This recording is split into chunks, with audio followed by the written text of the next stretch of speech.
This is the MOZA AB6 Flight Simulator Kit. It includes the force feedback base, a matching grip with twist, and a desk clamp. I'm Mish, here's the AB6, welcome to the review.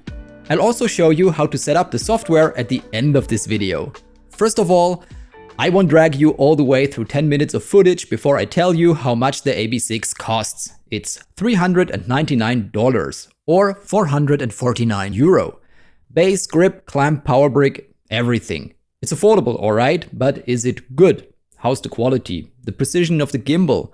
Is the grip any good? Are the controls on the base workable? How's the clamp? Nice to have you here. Let's find out. In the box is a bunch of cushioning, and below it is everything we need. The MOZA MHG grip is a fictional design made of plastic with an integrated twist function. But the most important part here is the base. It looks like an AB9 with buttons on the top, but it's actually a lot smaller and lighter. On the bottom are anti-slip pads and a bunch of mounting holes. On the back you find power and USB connectors, some auxiliary ports, and the power button. As you can see, the grip has a standard plastic body, nothing special but not bad. Reminds me a bit of the Winwing Ursa Minor, and it has a standard style 5-pin connector like Whirlpool also uses. The clamping mechanism consists of 2 clamps and mounting plates for the base. Everything is quite sturdy and well engineered so far. Assembling the clamp isn't a big deal, 4 screws here, 4 bolts there, and you're done. Clamping it onto the desk takes half a minute. The double clamping mechanism holds it firmly and it doesn't take up much room. Installing the grip is straightforward. Before that, I reset the base, which then does a self-check and automatic calibration without the grip. Then you just insert the connector and screw on the grip. After that, you have to tighten 3 bolts with a proprietary hex key to finally secure the grip. I don't know if MOZA did themselves a favor with that. If you lose or misplace the tool, you're out of luck for the moment. And you won't believe how often that happened to me during the review. But in the end, the grip sits rock solid without having to fiddle with grub screws or anything. Not too shabby. But let's focus on the base first. The more expensive AB9 delivers roughly double the torque of the AB6. It reaches up to 12 Nm peak compared to the AB6's 6 Nm, with a continuous torque rating of about 9 Nm versus 4.4 Nm on the AB6. Both bases share a deflection range of 20 degrees. The AB9 consumes around 200 watts of power, while the AB6 sits closer to 70 watts, which reflects the difference in motor strength. That being said, in my opinion, you can still feel enough of the force feedback to justify the investment. More on that later. The AB6 base is mostly made of aluminium, only the top is plastic. Keeps the base light and the cost down, of course. There are RGB lit tactile buttons, 4 on each side of the grip connector and 2 sliders on the front. I think that's a nice combo of controls. You can either control 2 engines or use one of them as the wheel brakes, which works absolutely fantastic. Now, let's check out the MHG grip. It's a plastic grip with a metal connector and integrated contactless twist. It also has a detachable palm rest. On the side is a bit of coarse plastic for better grip. On the back you find 2 nice buttons with clicky micro switches, 2 pushable ALPS 4-way heads that feel a bit like tactile clusters, and a contactless pushable mini stick with a circular pattern. That's quite good specs wise and a lot better than the mass manufactured stuff from Logitech and Turtle Beach or the lower tier Thrustmaster gear. On the side of the head is an RGB lit tactile button along with a pushable 2-way head. The trigger has a clicky first stage and a tactile second, which are clearly distinguishable. And finally, there's another thumb-operated pushable 4-way head on the side and a tactile button on the bottom. There isn't a brake lever or anything similar. So far the grip doesn't excel, but it's totally fine and workable, especially if you consider its price in combination with the base and clamp. There are a few ergonomic problems though, nothing deal-breaking, but there's room to improve. First of all, centered mini sticks are neither the best nor the worst idea. The lower left position, where the head sits, would be more natural for fine motor control though. The same goes for the head on the upper right. You have to bend your thumb quite far to reach it. There are better solutions to this, like the arrangement on the VKB Gunfighter for example.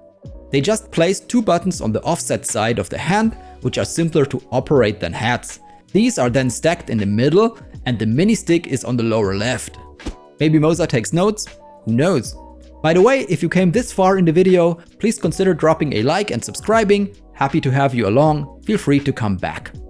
Now, how does the system perform in action? I did some stormy landings and some dogfights with the AB6 and the MHG. I also flew around a bit in Flight Simulator 2024. You know the drill, I love my Kodiak. The experience is around the same as with the AB9, just toned down a little bit. Imagine it like this. The AB6 is like holding back a lively house cat. It pushes and it wriggles and you feel it, but you stay in control. Until she bites you for no reason. That's what cats do. The AB9 on the other hand is like trying to keep a determined medium-sized dog from chasing a squirrel. If you didn't see it coming, it will pull you along. But both give you enough feedback to tell you exactly what's going on. You can still feel stalls before they occur, or the control surfaces tightening up in a steep dive, or the rumble from the propeller, your engine vibrating and the gear touching the ground. All of that in a small package that is attachable and detachable easily. And everything you need is on it. A few extra buttons on the base and the 2 analog sliders for engine control, twist for rudder. You don't need anything else.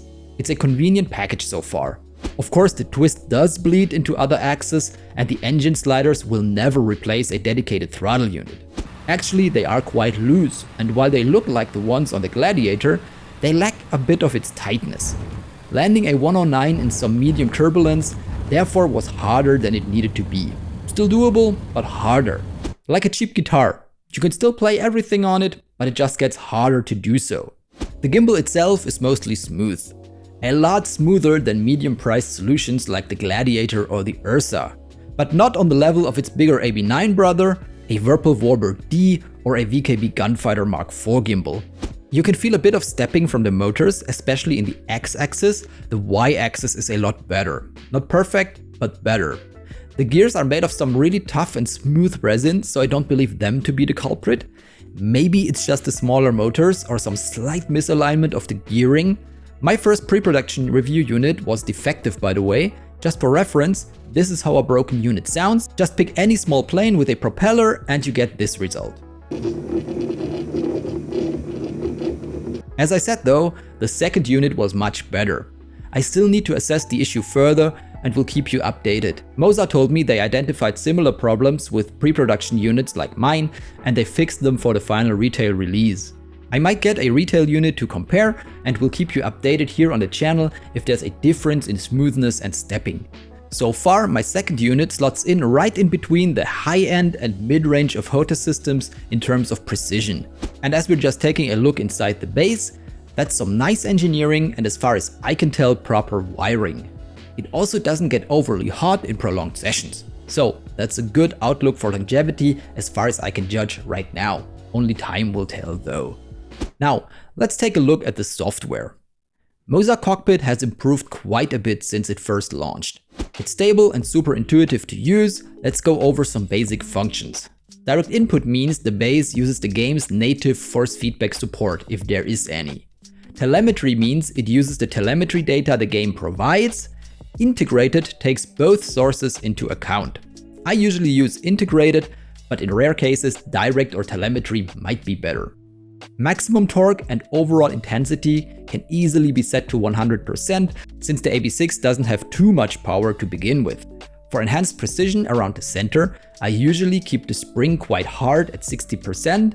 The damping effect is quite strong on the AB6, so even 20% are noticeable.